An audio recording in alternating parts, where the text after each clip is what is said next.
हाँ जी बच्चों, let us start this standard costing chapter, right. तो बच्चों स्टैंडर्ड कॉस्टिंग, तो स्टैंडर्ड कॉस्टिंग का एक दूसरा नाम भी है, शायद आपको मालूम होगा। उसका दूसरा नाम है that is called variance analysis. Variance analysis, right. तो बच्चे पूछते हैं कि सर ये स्टैंडर्ड कॉस्टिंग एक्चुअल में है क्या।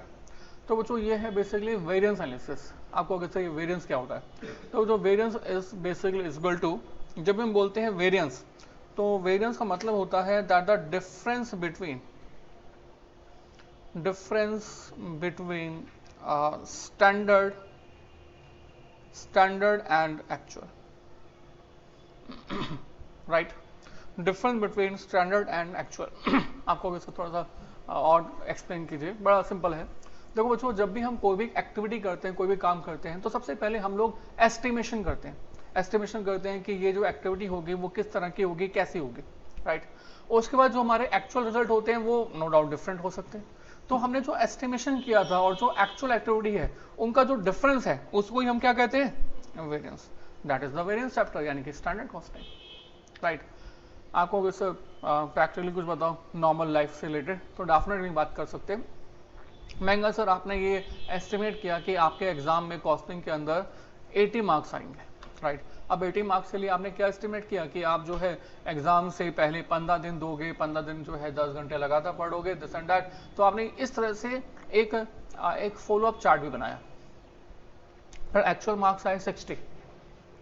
क्या एस्टिमेट किया था 80, एक्चुअल कितने आए 60, मतलब वेरिएंस कितने का हो गया 20 का। आपने जो सोचा था वो जो है वो एक्चुअल के बराबर नहीं हुआ, तो 20 मार्क्स को ही हम क्या बोलेंगे, वेरिएंस। और बच्चों यही वेरिएंस हमें बेसिकली आइडेंटिफाई करना होगा, राइट। नेक्स्ट क्वेश्चन इज, ठीक है सर, तो ये बात तो समझ आ गई कि स्टैंडर्ड एंड एक्चुअल का जो डिफरेंस होता है उसको क्या बोलते हैं, वेरिएंस। नेक्स्ट क्वेश्चन होता है कि हम लोग ये फाइंड कर क्यों रहे हैं, फाइंड करने की जरूरत क्या है। हमने जो सोचा था और जो एक्चुअल है वो अलग अलग हो भी गया, तो उससे क्या फर्क पड़ता है, हमें आगे प्रोसीड करना चाहिए, राइट। तो बच्चों ये फाइंड इसलिए कर रहे हैं ताकि हम फाइंड करने के बाद इसके रीजन को आइडेंटिफाई कर सकें, और रीजन को आइडेंटिफाई करने के बाद ये एनालाइज कर सके कि ये जो प्रॉब्लम है, ये प्रॉब्लम फ्यूचर में रिपीट ना हो, राइट। आपने कहा कि आपने एस्टिमेशन किया था कि 80 मार्क्स आएंगे, एक्चुअल मार्क्स इंटर में सपोज करो 60 आ गए, तो 20 मार्क्स कम आए। तो अब आपने आइडेंटिफाई किया कि 20 मार्क्स कम क्यों आए, आपने रीजंस को आइडेंटिफाई किया। रीजंस को आइडेंटिफाई किया कि आपने जो है एग्जाम से पहले टाइम पर कंप्लीट नहीं किया कोर्स, नंबर 1। नंबर 2, एग्जाम से पहले 2-3 रिवीजन नहीं की। नंबर 3 रीजन कि इसको आपने रिटर्न में प्रैक्टिस नहीं किया। नंबर 4, थ्योरी नहीं की, है ना। तो इन रीजन से आपके जो 20 मार्क्स हैं वो पहले के एस्टिमेशन के कंपैरिजन में कम आए। अब इससे क्या होगा, जब आपने ये सभी के सभी रीजंस को आइडेंटिफाई कर लिया, तो जब आप फाइनल में आ गए हैं, तो फाइनल में आने के बाद आप इन रीजंस को रिपीट नहीं करेंगे। पर रीजंस का पहले फाइंड होना तो जरूरी है ना। तो रीजंस को फाइंड करने का जो काम है वो कहां पर किया जाता है, स्टैंडर्ड कॉस्टिंग में, यानी कि वेरिएंस में, राइट। तो हम स्टैंडर्ड कॉस्टिंग चैप्टर में डिफरेंसेस को आइडेंटिफाई करते हैं, फाइंड करते हैं, और उन रीजंस को आइडेंटिफाई करते हैं जिन रीजंस के कारण से ये वेरिएंसेस एक्चुअल में अराइज हो रहे हैं। I think clear, right. अब बच्चों मैंने आपको ये भी बता दिया कि स्टैंडर्ड कॉस्टिंग क्यों बनाते हैं। तो बच्चों मुझे बताओ, कोई भी ऑर्गेनाइजेशन होगा, तो उस ऑर्गेनाइजेशन में सबसे मेन पार्ट जो होगा वो किस चीज का होगा, मतलब ऑर्गेनाइजेशन किस पर्पज के लिए काम कर रही है, प्रॉफिट के लिए, राइट। तो हमेशा हमेशा ऑर्गेनाइजेशन का एक टारगेट प्रॉफिट होता होगा। भाई हमारे ऑर्गेनाइजेशन कहा कि हमें जो है 10 लाख का प्रॉफिट हमारे इस पूरे ईयर में अचीव करना है, राइट। अब एक्चुअल जो प्रॉफिट है वो हो सकता है कि 10 लाख से ज्यादा हो जाए, और बहुत बार 10 लाख का एस्टिमेटेड प्रॉफिट से एक्चुअल प्रॉफिट जो है वो कम भी होता है ना। तो अब हमने कहा जो डिफरेंस है उसको हम क्या नाम देंगे, variance. Variance in what, profit. अब जो ये वेरिएंस इन प्रॉफिट अराइज हुआ है, उस प्रॉफिट वेरिएंस के हमारे पास कुछ रीजंस होंगे, राइट। तो हमें इस चैप्टर में क्या करना है, उन रीजंस को आइडेंटिफाई करना है। थोड़ा सोचो, प्रॉफिट में जो वेरिएंसेस हैं उसके रीजंस क्या क्या हो सकते हैं। Number 1 cost, number 2 sales. भाई देखो, अगर आपसे मैं सिंपल लैंग्वेज से पूछूं कि प्रॉफिट अराइज होता कैसे है, तो प्रॉफिट अराइज होता है सेल्स माइनस कॉस्ट। तो अगर बजटेड प्रॉफिट और एक्चुअल प्रॉफिट सेम नहीं है, तो उसका रीजन क्या हो सकता है, सेल्स एंड कॉस्ट। तो हमने कहा सर हम जब प्रॉफिट वेरिएंस आइडेंटिफाई करेंगे ना तो उसके रीजंस को हमने दो हिस्सों में बांट लेंगे। नंबर वन, पहला हिस्सा कौन सा, सेल्स वेरिएंस, दूसरा हिस्सा कौन सा, कॉस्ट वेरिएंस। आई थिंक क्लियर। अब बच्चों जो कॉस्ट वेरिएंस राइज हुआ उस कॉस्ट के कंपोनेंट कौन कौन से हैं, कॉस्ट के हिस्से कौन कौन से हैं? हमने कहा सर कॉस्ट के हिस्से हमने मेनली तीन बांट लिए। सबसे बड़ा हिस्सा जो है वो मटेरियल का है, रॉ मटेरियल का। अगर मैन्युफैक्चरिंग ऑर्गेनाइजेशन है तो बहुत बड़ा हिस्सा आपके मटेरियल के अंदर, रॉ मटेरियल के अंदर यूज हो जाता है। जब हम यहाँ पर बोलते हैं मटेरियल तो मटेरियल से मतलब हमारा डायरेक्ट मटेरियल से होता है। डायरेक्ट मटेरियल मतलब मेनली रॉ मटेरियल। और दूसरा क्या हो सकता है, लेबर। और लेबर का मतलब किससे है, बेसिकली डायरेक्ट लेबर, राइट। और क्या हो सकता है, आपको कैसे डायरेक्ट एक्सपेंसेस हो सकते हैं, यस, पर सर डायरेक्ट एक्सपेंसेस तो बहुत थोड़े होते हैं, राइट। और मेनली क्या होता है, ओवरहेड्स, राइट। और बच्चों इन ओवरहेड्स को भी हमने दो हिस्सों में बांट लिया है। ये दो हिस्से कौन कौन से हैं, number one variable overheads and number two fixed overheads. मतलब मैं ऐसा कह सकता हूं कि हमें इस पूरे चैप्टर में क्या क्या करना है, हमें इस पूरे चैप्टर में एक तो डायरेक्ट मटेरियल वेरिएंसेस आइडेंटिफाई करने हैं, नंबर टू हमें डायरेक्ट लेबर वेरिएंसेस आइडेंटिफाई करने हैं, number three overhead variances identify करने हैं, number four cells variances identify करने हैं। फिर हमें इनको रिकंसाइल करना है, जैसे कि हमारे एस्टिमेटेड प्रॉफिट और एक्चुअल प्रॉफिट का जो डिफरेंस है वो हमारा रिकंसाइल हो सके, right. So basically this is the basically theme of the chapter. I think clear, right. तो बच्चों in the very first case मैं सबसे पहले आपके साथ क्या स्टार्ट कर रहा हूं, direct material cost variance, right. Direct material cost variance, right. जब मैं वर्ड यूज कर रहा हूं डायरेक्ट मटेरियल तो डायरेक्ट मटेरियल का मतलब किससे है, रॉ मटेरियल से, राइट, कच्चा माल। अब सर मुझे बताओ कैसे करूं मैं मैंने आपको सिर्फ एक ही बात बताई है वेरिएंस के लिए। Variance stand for the difference between actual and budgeted, और you can say standard and actual, right. तो मैंने भी यहां पर भी लिख दिया कि सर अगर डायरेक्ट मटेरियल कॉस्ट वेरिएंस निकालना है तो it is the difference between the budgeted cost of material, budgeted cost of raw material and minus क्या, actual cost of raw material, ठीक है। This is basically the direct material cost variance. अच्छा तो बच्चों मुझे बताओ ये जो मटेरियल कॉस्ट है ना वो आती कैसे है मैं आपको बोलता हूँ कि आपको रॉ मटेरियल परचेज करना है तो बताओ रॉ मटेरियल के लिए आप कितना अमाउंट अपनी पॉकेट से पे करोगे, कैसे आइडेंटिफाई करोगे? आप कहोगे सर इसमें दो चीजें मैटर करती हैं। नंबर वन कि आपने क्वांटिटी कितनी परचेज की, एंड नंबर टू प्राइस क्या पे किया है। जब हम आपके साथ बात करें budgeted cost of raw material की तो यहाँ पर क्वांटिटी कौन सी आएगी, बजटेड क्वांटिटी, और जो प्राइस होगा वो भी कौन सा आएगा, बजटेड प्राइस।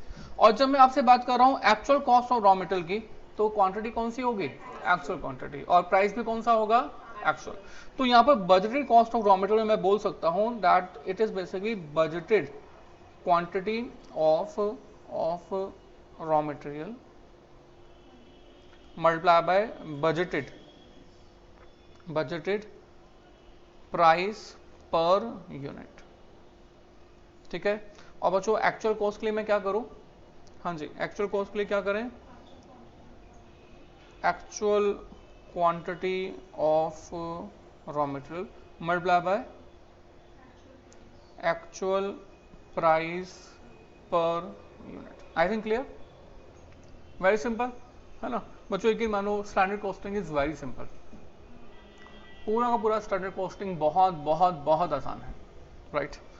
आप कहोगे सर आप तो हर चैप्टर में यही बात करते हो, है ना। तो बच्चों एक्चुअल में हर चैप्टर है ही इतना आसान, मैं क्या करूं,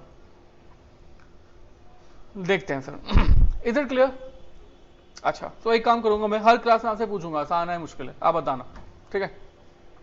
तो यहां तक कोई मुश्किल नहीं।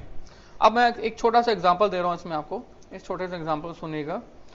एग्जांपल क्या है कि मैंने सर दो इंफॉर्मेशन लिख दी है आपके पास, एक तो बजटेड लिख दिया है और एक एक्चुअल लिख दिया है, राइट। बजटेड में मैंने लिख दिया है quantity suppose to be 1000 kg and actual लिख दिया है 1200 kg, राइट। और मैंने प्राइस पर केजी भी आपको दे दिया है suppose to be 20 rupees and here supposed to be 30 rupees. और क्वेश्चन कहता है कि find direct material cost variance, ये फाइंड कीजिए, राइट। तो वो जो कैसे आइडेंटिफाई करेंगे, क्या कहते हो? बड़ा सिंपल है, budget cost of raw material minus actual cost of raw material, है ना। तो बच्चों मैंने यहाँ पर यही लिखा, मैंने कहा sir budgeted direct material cost variance we have to identify. तो direct material cost variance is equal to budgeted cost of raw material minus actual cost of raw material, right? budgeted cost of raw material के लिए budgeted quantity into budgeted price per unit minus actual quantity into actual price per unit। तो budgeted quantity बता दो बच्चों कितना है? 1000। so it is basically 1000 into 20 minus actual quantity कितना है? 1200 into price कितना है? 30। तो ये हो गया बच्चों 20,000 माइनस ये कितना हो गया? 36,000। सो 20,000 की बजटेड कॉस्ट और एक्चुअल कॉस्ट कितनी? 36,000 की। तो आपके पास वेरिएंस मतलब डिफरेंस जो आ गया वो 16,000 का आ गया, राइट।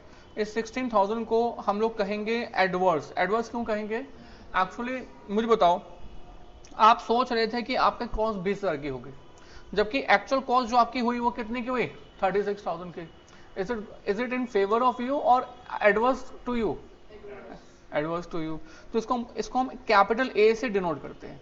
जब भी कैपिटल ए है इसका मतलब है कि ये नंबर जो है वो हमारी कंपनी के फेवर में नहीं है, वो हमारी कंपनी के अगेंस्ट में है। अगर पॉजिटिव होता तो इसको हम क्या लिखते हैं? कैपिटल एफ, ठीक है। अब बच्चों 16,000 का डिफरेंस आ गया, कोई डाउट इसमें? नहीं। अब मैं आपसे पूछता हूं कि सर ये जो 16,000 का डिफरेंस अराइज हो रहा है, ये 16,000 का डिफरेंस अराइज हो क्यों रहा है? किस लिए, मतलब क्या रीजन है? नो डाउट हमने कहा sir there is a difference of 16,000, मतलब वेरिएंस इज रुपीज 16,000। पर अब मैं 16,000 के भी रीजन को आइडेंटिफाई करना चाहता हूं कि क्या रीजन है जिस कारण से 16,000 रुपए का वेरिएंस अराइज हो रहा है, राइट। तो बच्चों हमने कहा इसके दो रीजन हो सकते हैं। इसके दो रीजन हो सकते हैं। क्या रीजन हो सकते हैं? बड़ा सिंपल है कि हमने जो क्वांटिटी सोचा था कि इस क्वांटिटी में हम रॉ मटेरियल यूज करेंगे, उस क्वांटिटी में हमने रॉ मटेरियल यूज नहीं किया। एक तो ये रीजन है। और दूसरा रीजन क्या है कि जिस प्राइस में हमने सोचा था कि इस प्राइस पर हम रॉ मटेरियल परचेज करेंगे, हमने एक्चुअल में उस प्राइस पर रॉ मटेरियल परचेज नहीं किया। हमने कौन से रेट पर परचेज किया? तो आपके पास अब दो रीजन हो गए, है ना। आपके पास अब दो रीजन हो गए हैं और बच्चों इन रीजंस को हमने बेसिकली नाम दिया, राइट। क्वांटिटी के रीजन के डिफरेंस को हमने नाम दिया यूसेज वेरिएंस। क्या वर्ड यूज किया मैंने? Usage variance. मैंने इसको बोला डायरेक्ट मटेरियल यूसेज।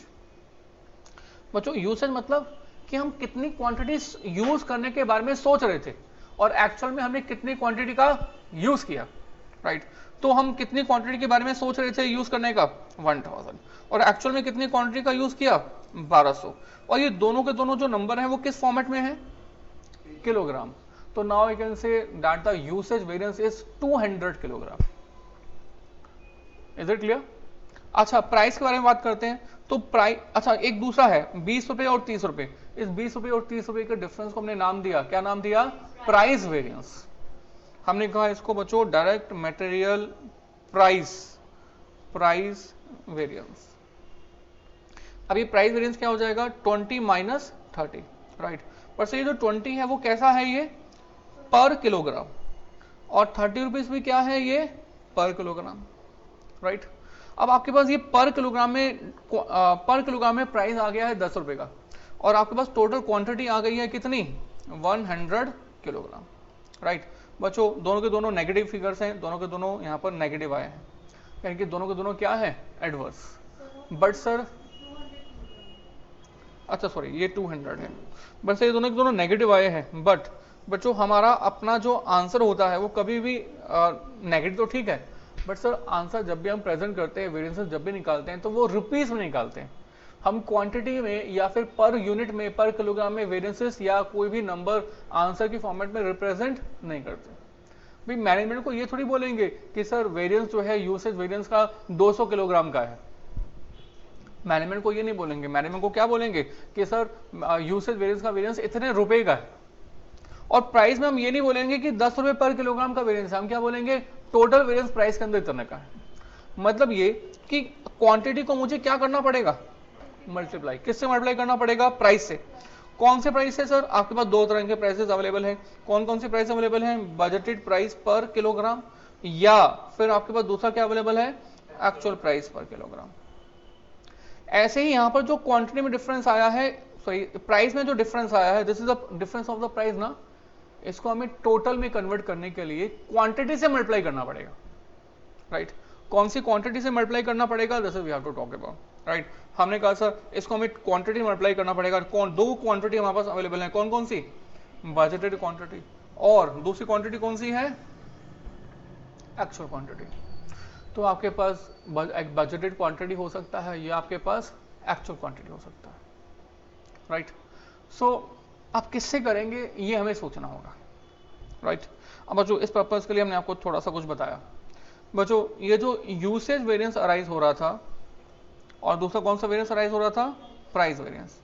हमने ये वेरिएंसेस अराइज तो कर लिए, जैसे कि मैंने आपको बताया कि वेरिएंसेस हम क्यों अराइज करते हैं, ये आइडेंटिफाई करने के लिए कि रिस्पॉन्सिबल पर्सन कौन है, ताकि उस रिस्पॉन्सिबल पर्सन को पनिश कर सकें, अवार्ड रिवॉर्ड कर सकें, और साथ ही साथ ये अगर कोई ये मिस्टेक है तो ये मिस्टेक फ्यूचर में रिपीट नहीं होनी चाहिए, राइट। तो बच्चों यूसेज वेरिएंस के लिए सबसे पहले अगर मैं आपसे पूछता हूं कि बच्चों यूसेज वेरिएंस के लिए कौन रिस्पॉन्सिबल है, यस कौन रिस्पॉन्सिबल है। हमारा रॉ मटेरियल कितना यूज होना चाहिए था, 100 किलोग्राम, एक्चुअल में कितना हुआ 1200 किलोग्राम। ये रॉ मटेरियल यूज करता कौन है, प्रोडक्शन डिपार्टमेंट। ये रॉ मटेरियल कौन यूज करता है, प्रोडक्शन डिपार्टमेंट। तो इसके लिए जो रिस्पॉन्सिबल है वो भी कौन है, प्रोडक्शन डिपार्टमेंट, राइट। अच्छा प्राइजेस के बारे में बात करते हैं। हमने सोचा था कि रॉ मटेरियल का जो रेट रहेगा वो 20 रुपए का रहेगा, जबकि एक्चुअल रेट कितना हो गया 30। तो प्राइजेस के लिए कौन रिस्पॉन्सिबल है, प्रोडक्शन डिपार्टमेंट। भाई परचेज जो करेगा वो रिस्पॉन्सिबल होगा, और परचेज करने के लिए कंपनी में जो डिपार्टमेंट होता है उस डिपार्टमेंट को हम लोग नाम देते हैं, that is called purchase department.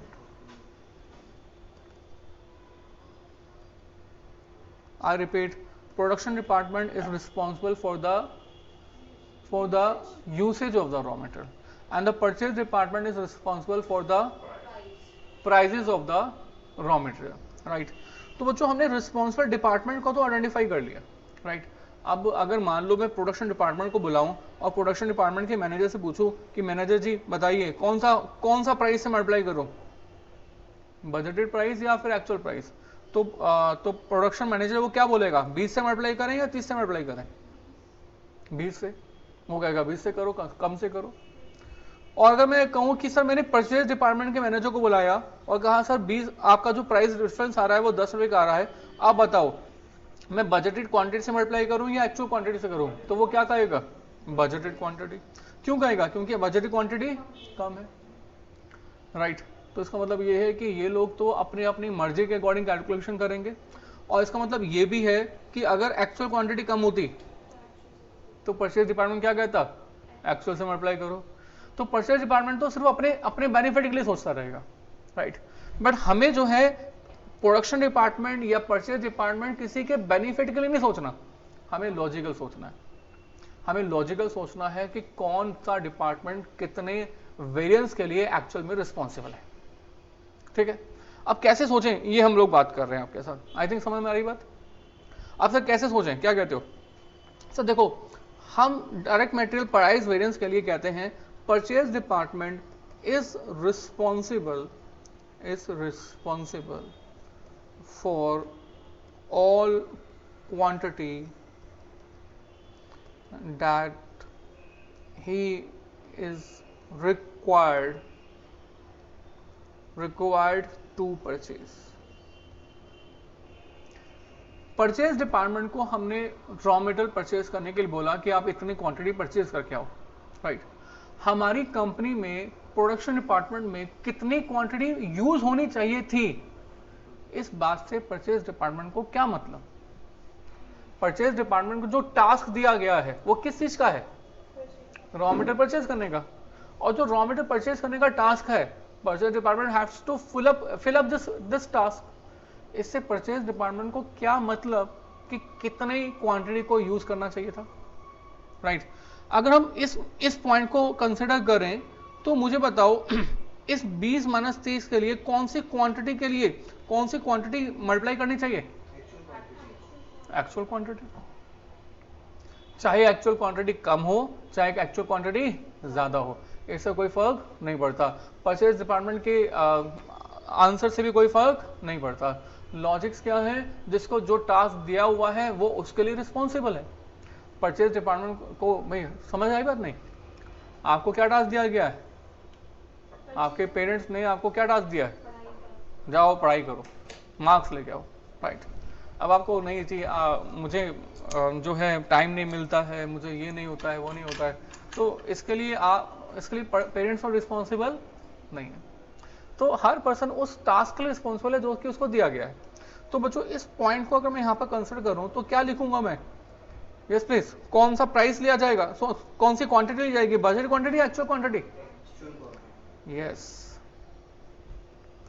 तो हमने कहा sir that hence purchase department is responsible for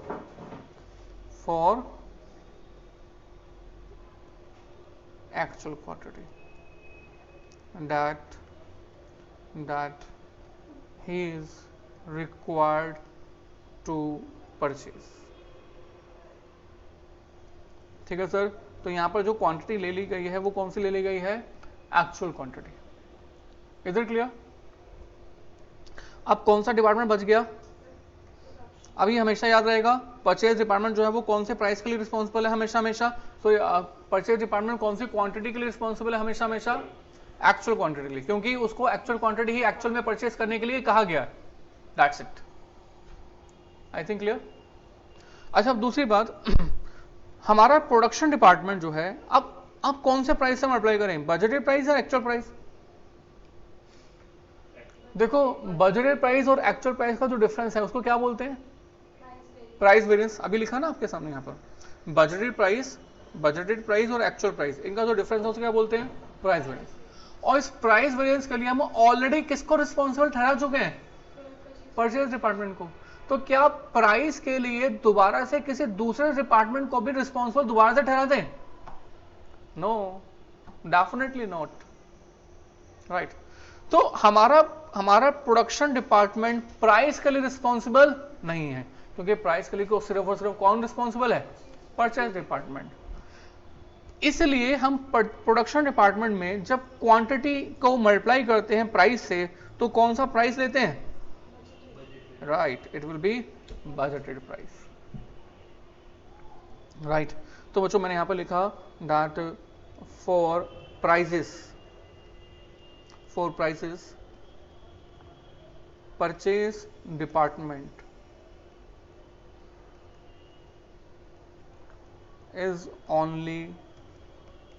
is only responsible, and hence for prices purchase department is only responsible, and hence production department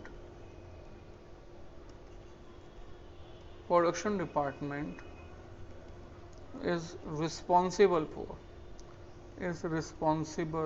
for हाँ जी कौन सा प्राइस?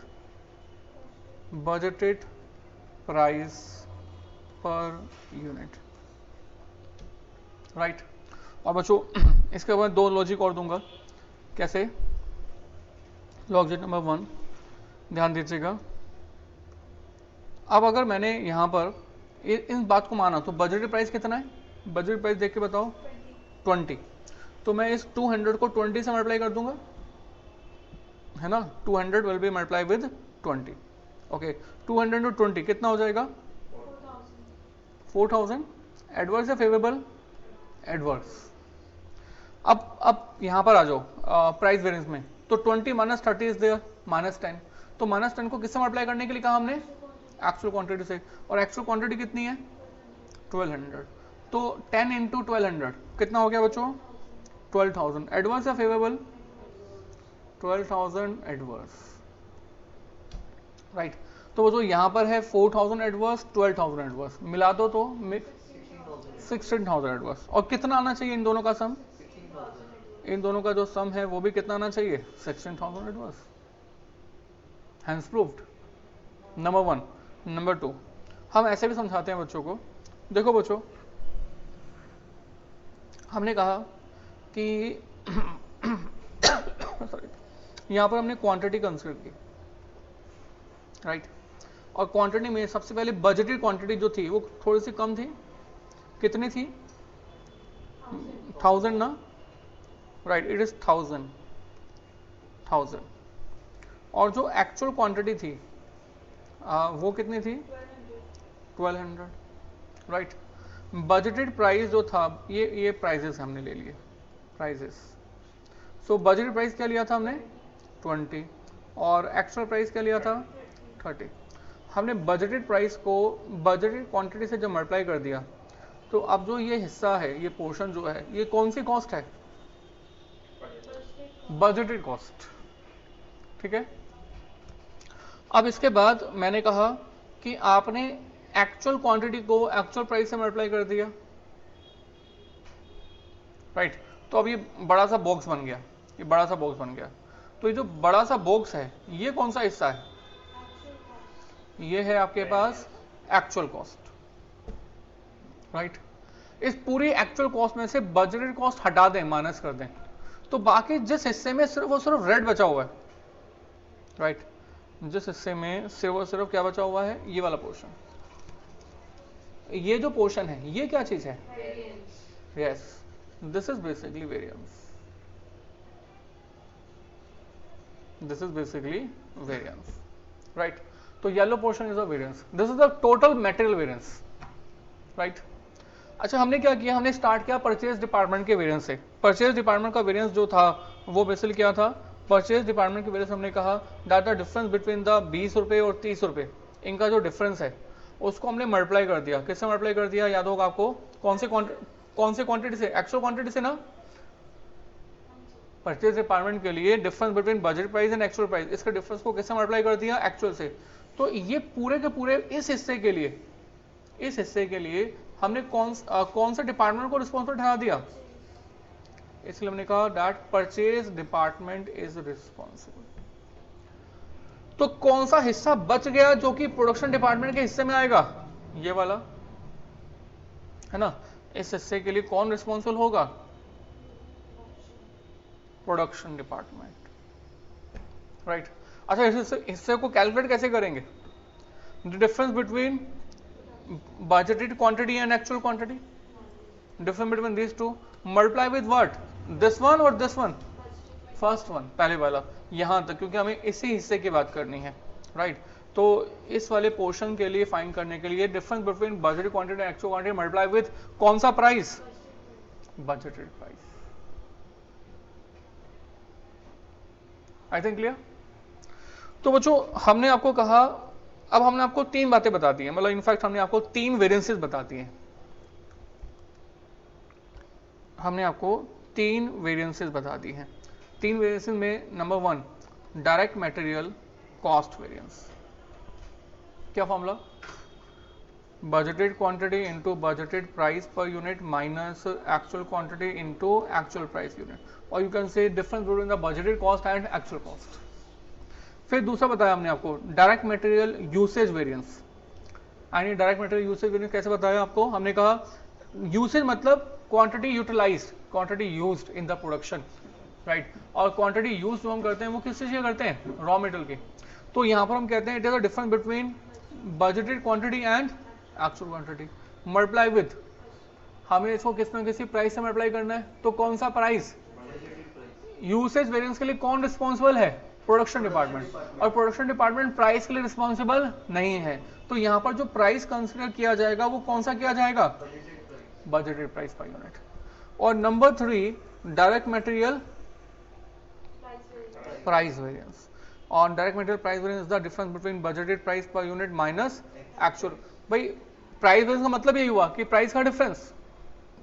कौन responsible है इसके लिए? Purchase department. और परचेज डिपार्टमेंट कौन सी क्वांटिटी के लिए रिस्पॉन्सिबल होता है? उस क्वांटिटी के लिए जो क्वांटिटी परचेज डिपार्टमेंट को कहा गया है परचेज करने के लिए। तो he is responsible for the actual quantity, right. तो बच्चों अब तक मैंने आपको वेरिएंस के लिए ये 3 फॉर्मूलाज बता दिए हैं। I think clear. अच्छा, एक छोटा सा एग्जांपल फॉर दिस। मैंने कहा sir budgeted and actual is there, और मैंने यहाँ पर quantity Lee.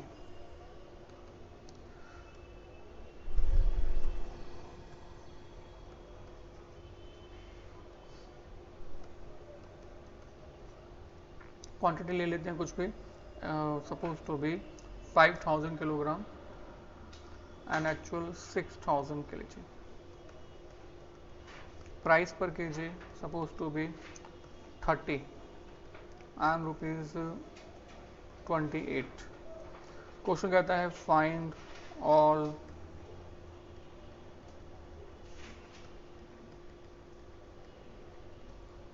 Material variances. Can you find out this? हाँ जी, कर सकते हैं नहीं? तो जरूर करें, अपने आप से करें। This is a very simple first example. सबसे पहले क्या करें हमने? Direct material. अच्छा, क्वेश्चन कॉपी करेंगे बच्चों, एंड प्लीज डू दिस। जरूर करें सर, वेरी फास्ट।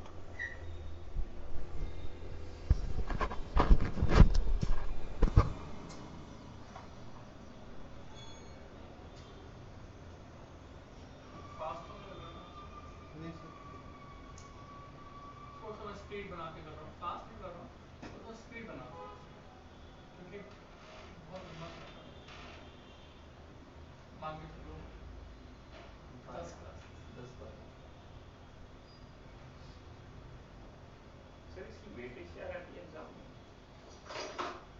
अगर आपने किया होगा तो अलग वेटेज है, अगर आपने नहीं किया होगा तो अलग वेटेज है। अगर सर किया होगा तो 16 नंबर। नहीं किया होगा तो नहीं, अगर आपने किया होगा तो पता नहीं, अगर आप नहीं किया होगा तो 16 नंबर।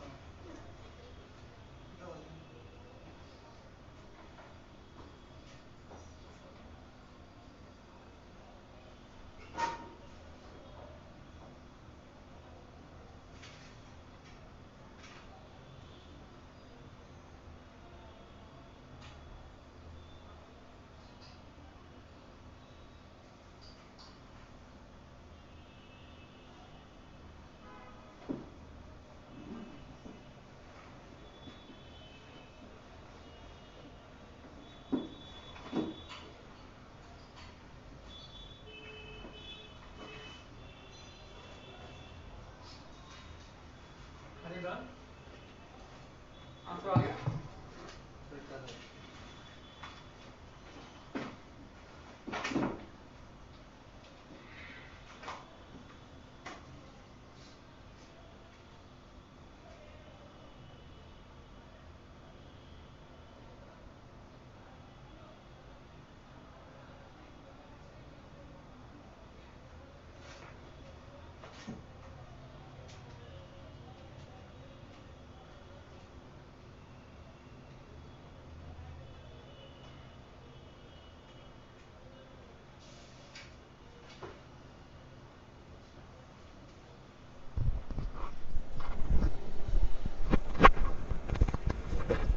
हाँ जी बच्चों, आई थिंक कर लिया होगा आप लोगों ने।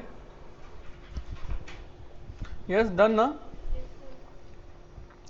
सो मैंने कहा सर सबसे पहले direct material cost variance. So direct material cost variance is equal to budgeted quantity into budgeted price per unit minus actual quantity into actual price per unit, right. तो बजटेड क्वांटिटी क्वेश्चन में क्या given है? 5000। So 5000 into 30 minus actual quantity 6000 into 28, तो ये हो जाएगा 15 1,50,000 minus 1,68,000, 18,000 आ गया। Adverse, so this is the very first one, right. Number 2, number 2 क्या है, डायरेक्ट मटेरियल यूसेज वेरिएंस। तो डायरेक्ट मटेरियल यूसेज वेरिएंस क्या होगा, it is a difference between budgeted quantity and actual quantity, और मल्टीप्लाई जो करेंगे वो कौन से प्राइस से करेंगे। जब भी यूसेज वेरिएंस आए आपके माइंड में आना चाहिए यूसेज वेरिएंस के लिए प्रोडक्शन डिपार्टमेंट रिस्पॉन्सिबल है, production department is not responsible for the difference in the prices and hence production department is only responsible for the budgeted price per unit. So बच्चों budget quantity 5000, actual quantity 6000, तो 1000 quantity production department ने ज़्यादा use की, और budgeted price जो है वो कितना है 30, तो आई थिंक ये हो जाएगा 30,000। Adverse favourable adverse. And now the direct material price variance. बच्चे पूछते हैं कि सर जैसे आप ये लिख रहे हैं DMCV, DMUV, DMPV, क्या एग्जाम में ऐसा लिख सकते हैं? तो मैं बच्चों को बोलता हूँ यस बच्चों, एग्जाम में ऐसे लिख सकते हैं, मार्क्स नहीं मिलेंगे, बी केयरफुल, मार्क्स नहीं मिलेंगे, राइट। क्या आप एग्जाम बिना पढ़े जा सकते हैं? जा सकते हैं। अगर एग्जाम बिना पढ़े जाएंगे तो क्या होगा, राइट, आप अपनी मर्जी से जो मर्जी कर सकते हैं, पर फिर एग्जामिनर की भी अपनी मर्जी होगी कि वो क्या करेगा। So be careful, budget price minus actual price into कौन सी क्वांटिटी, प्राइस वेरिएंस के लिए परचेज डिपार्टमेंट रिस्पॉन्सिबल है, और परचेज डिपार्टमेंट कौन से क्वांटिटी के लिए रिस्पॉन्सिबल होता है, जो क्वांटिटी उसको परचेज करने के लिए कहा गया है, और उसको कौन सी क्वांटिटी परचेज करने के लिए कहा जाता है, actual quantity. So this is 30 minus 28 into actual quantity and the actual quantity is 6000। yes please calculate कीजिएगा, और ये 12,000 फेवरेबल आ गया। और जो ध्यान दो ये 12,000 फेवरेबल यहाँ पर है, इधर 30,000 एडवर्स है, तो इनका जब हम कंबाइन कर लेते हैं तो कितना आ जाता है। यहाँ पर हम एक छोटी सी रिकनसाइल भी कर सकते हैं हम लोग, reconcile direct material price variance हमने फाइंड किया कितना, 12,000 favourable. Direct material usage variance हमने फाइंड किया 30,000 एडवर्स। इनको समअप कर दिया, इकट्ठा कर लिया, तो ये आ गया 18,000 एडवर्स। और ये क्या चीज होगा, डायरेक्ट मटेरियल कॉस्ट वेरिएंस। आई थिंक क्लियर, ओके। आगे बढ़ते हैं बच्चों, मैंने फिर से एक छोटा सा एग्जांपल दिया इस टॉपिक को, मतलब मैं आपको धीरे धीरे एग्जांपल के अकॉर्डिंग बताता जाऊंगा, थोड़ा इजी हो जाता है समझना, राइट। मैंने सर बजटेड और एक्चुअल ये दो इन्फॉर्मेशंस आपको गिवन है, और मैंने यहाँ पर आपको क्वांटिटी बता दिया, राइट। और ये क्वांटिटी बता दिया लेट अस से 5000 किलोग्राम, और एक्चुअल बता दिया 50,000, प्राइस पर केजी बता दिया सपोज टू बी 20 रुपये, एक्चुअल 21, राइट। और इसके अलावा मैंने आपको बता दिया आउटपुट बता दिया सपोज टू बी 10 यूनिट्स, और यहाँ पर मैंने आपको बता दिया 110 यूनिट्स, राइट। और आपको क्वेश्चन आपको कहा find all material variances, find all material variances, ये फाइंड करने के लिए कहा, राइट। तो बच्चों हम इस एग्जांपल के अंदर, इस क्वेश्चन के अंदर अपना पुराना वाला method as it is use नहीं कर सकते, थोड़ा सा हमें मॉडिफाई करना पड़ेगा। कैसे मॉडिफाई करना पड़ेगा, ध्यान दीजिएगा। देखो मॉडिफाई ऐसा करना पड़ेगा, देखो पहले पुराना फॉर्मूला यूज करते हैं, उसमें प्रॉब्लम क्या मैं बताने की कोशिश करता हूँ। Direct material cost variance, budgeted quantity into budgeted price per unit minus actual quantity into actual price per unit, right. Budgeted quantity कितनी है 5000, बजटेड प्राइस कितना है 20, एक्चुअल क्वांटिटी कितनी है, एक्चुअल प्राइस कितना है 21, तो ये हो जाएगा 10 0 एंड 1 3 more 0 एंड 0005। मतलब हम सोच रहे थे कि 1 लाख रुपए का खर्चा होगा, पर खर्चा कितना हो गया 10,50,000। कुछ अजीब सा लग रहा है, सोच रहे थे कि 1 लाख का खर्चा होगा जबकि 10,50,000 हो गया, तो बड़ा अजीब सा है। ऐसा इसलिए क्योंकि सर आप जो सोच रहे थे ना कि 1 लाख रुपए का खर्चा होगा, वो जो है वो कितने आउटपुट के लिए था, 10 यूनिट्स के लिए। आप जो सोच रहे थे कि आपका 1 लाख रुपए का खर्चा होगा, वो कितने आउटपुट के लिए था, 10 यूनिट के लिए। जबकि आपने जो एक्चुअल खर्चा किया वो 10 आउटपुट के लिए नहीं बल्कि 110 आउटपुट के लिए बनाया। बच्चों बच्चों समझो, ये जो है ये कितने के लिए है? 10 आउटपुट के लिए। और जो एक्चुअल कॉस्ट है वो कितने के लिए है? 110 यूनिट्स के लिए, राइट। तो क्या आप 10 यूनिट की एस्टिमेटेड कॉस्ट को 110 यूनिट की एक्चुअल कॉस्ट से कंपेयर करके वेरिएंस निकाल सकते हो? बिल्कुल नहीं, राइट। तो बच्चों यहां पर तो वेरिएंस ऐसे तो आइडेंटिफाई कर ही नहीं सकते। क्यों नहीं कर सकते? क्योंकि आपके पास जो बजटेड इंफॉर्मेशन है और एक्चुअल इंफॉर्मेशन है उनका बेस सेम नहीं है। You must have the same base, right. So you can't do this. तो क्या करें? या तो एक्चुअल को बजटेड में चेंज कर ले और या फिर बजटेड को एक्चुअल में चेंज कर दे। किसको चेंज करना ज्यादा अच्छा है? बजटेड को एक्चुअल में करें, क्योंकि एक्चुअल तो एक्चुअल है, एक्चुअल तो कन्वर्ट कर ही नहीं सकते। एक्चुअल तो मतलब जो हो चुका है वो तो एक्चुअल है, हमने कितनी यूनिट बेची है, कितनी बनाई है, इट इज एक्चुअल। पर सर हमारा जो एस्टिमेशन है उस एस्टिमेशन को हम लोग चेंज कर सकते हैं। कैसे कर सकते हैं? कि 1 लाख रुपए की कॉस्ट जो है वो 10 के लिए है तो 110 की कॉस्ट निकाल लेते हैं, उसके बाद कंपेयर करते हैं। या फिर हमारे पास एक दूसरा काम भी है। क्या दूसरा काम है? कि सर ये जो 5 यूनिट है ना इनपुट रॉ मटेरियल, वो कितने आउटपुट के लिए है? 10 के लिए। 5000 क्वांटिटी 10 के लिए है, तो बताओ अगर आप 110 यूनिट का बजटेड एस्टिमेशन बनाते तो उसके लिए क्वांटिटी कितनी होती? बात समझ आ रही है, राइट। मैंने क्या कहा? मैंने कहा दैट बजटेड इनपुट यानी कि raw material for 10 units is equal to 5000 kilogram. Budgeted input for 1 unit is equal to 5000 divided by 10। भाई 10 आउटपुट के लिए 5000 किलोग्राम, तो एक आउटपुट के लिए कितना रॉ मटेरियल? Divide by 10।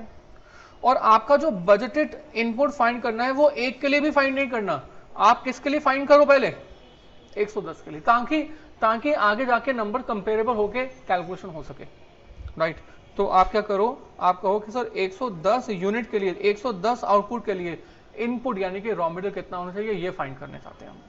तो it will be like this 5000 divide by 10 into 110, तो कितना हो जाएगा? 55,000। तो बच्चों ये 55,000 किलोग्राम क्या शो कर रहा है? ये शो कर रहा है कि आपका बजटेड इनपुट रॉ मटेरियल 5000 नहीं 55,000 है। कितने रॉ मटेरियल के लिए? 110 के लिए। बच्चों इसको मैं ऐसे भी रिप्रेजेंट करता हूं, हालांकि this is very perfect one, पहला जो किया अच्छा है, सही है, पर सर और अच्छी वे में कैसे समझाते हैं? सर देखो, आप यहां पहले बजटेड लिख लो, राइट। आप ये बजटेड लिख लो और बजटेड के साथ साथ नो डाउट इनपुट लिख लो। कितने इनपुट हैं? 5000 किलोग्राम। इसके अलावा आउटपुट भी लिख लो। इसका जो आउटपुट है वो आपने क्या लिया था? 10 यूनिट। आप एक्चुअल भी लिखो। एक्चुअल जैसे कि आपको मालूम है एक्चुअल रॉ मटेरियल कितना यूज किया आपने? 50,000 किलोग्राम। कितने आउटपुट के लिए? 110 यूनिट के लिए, राइट। और मुझे बताओ ये इंफॉर्मेशन और ये इंफॉर्मेशन, क्या ये इंफॉर्मेशन कंपेरेबल इंफॉर्मेशन है? नहीं है। तो इसके लिए आप एक काम और करो कि आप फाइंड करो SQAO, standard quantity for actual output. इसको आप standard input for actual output भी कह सकते हो, right. Standard quantity for actual output मैं लिख देता हूं। SQAO का मतलब क्या है? SQAO is equal to standard quantity for actual output, right. ये कैसे आएगा? आप कहेंगे 5000 जो है वो किसके लिए है?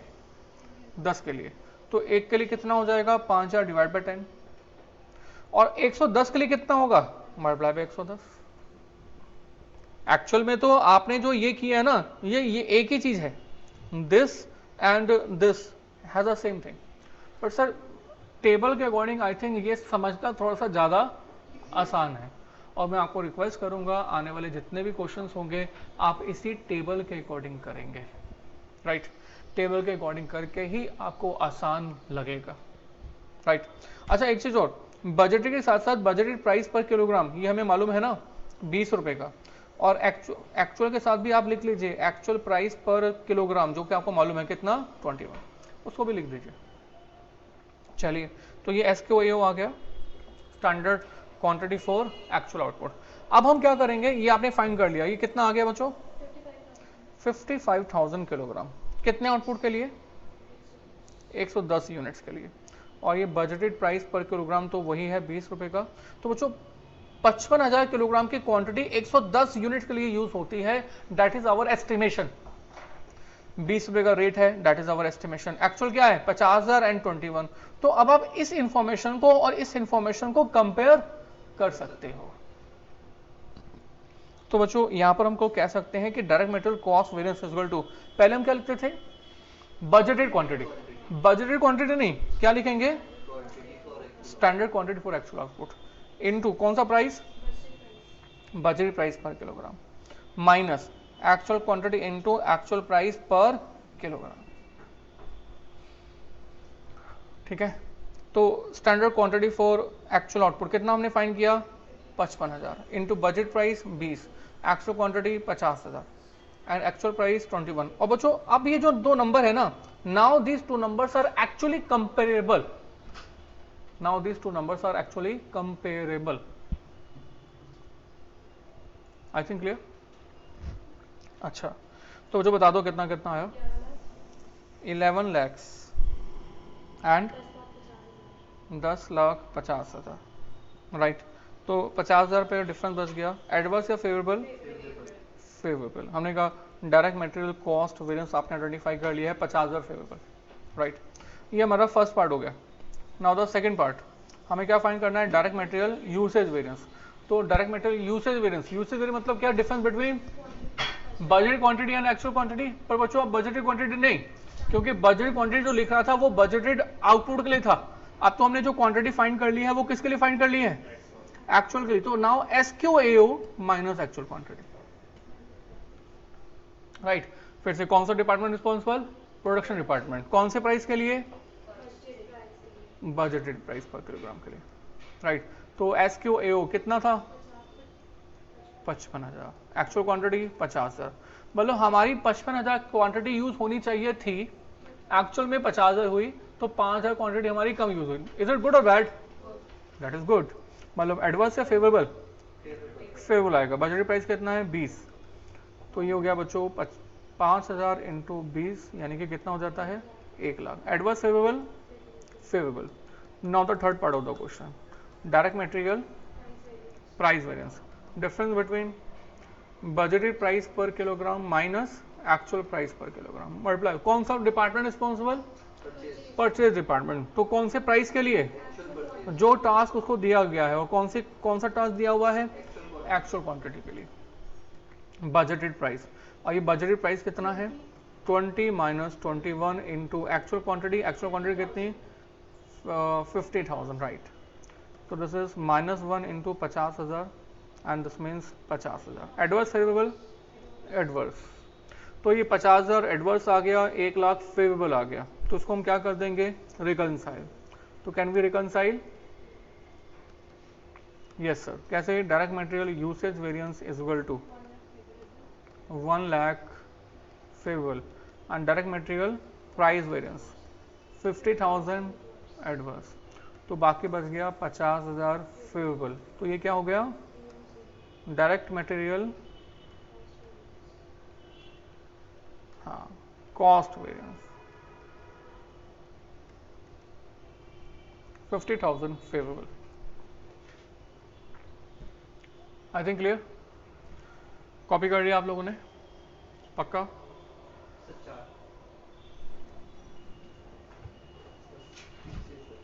और कुछ,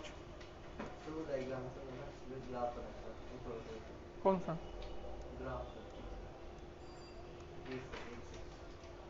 चलिए सर कॉपी कीजिएगा पहले, उसके बाद आगे प्रोसीड करते हैं।